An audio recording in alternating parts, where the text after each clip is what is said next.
Hey, what's up, you guys? This is opening 033, and basically the 33rd opening that I'd like to share with you today is the Fuujin opening. Basically, that's a Japanese name for the opening.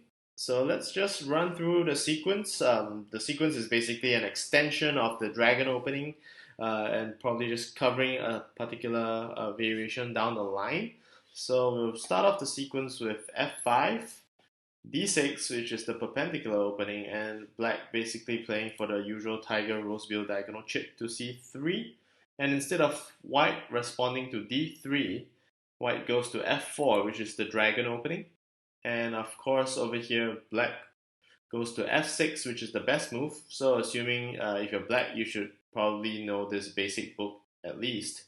And white goes to the best move to D3, and you go to F3, being the best move to regroup your disc, keeping that group and small inside theory in place, and also keeping to the right hand side, while white jumps over to B3, which actually commences the Fuujin opening.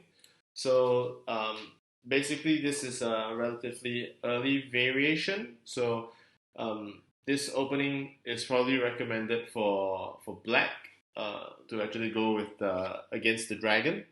And of course, if white were to just go for the best move, this would actually result in this particular variation. So I think the response is actually difficult for white towards the consequent moves at the back.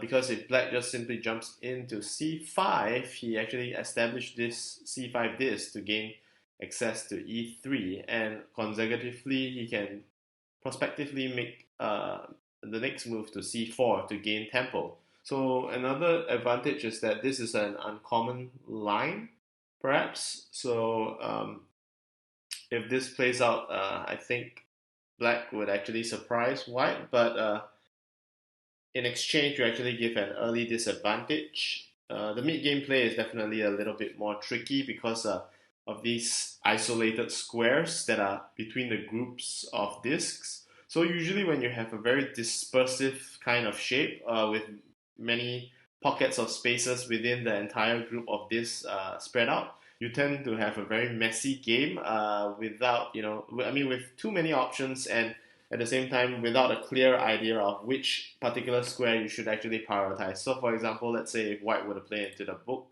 move, you might think that you should actually jump into e3 almost immediately to centralize, but on the flip side, if you do play e3 and flip these two like this, white can immediately cut back into the center to c4.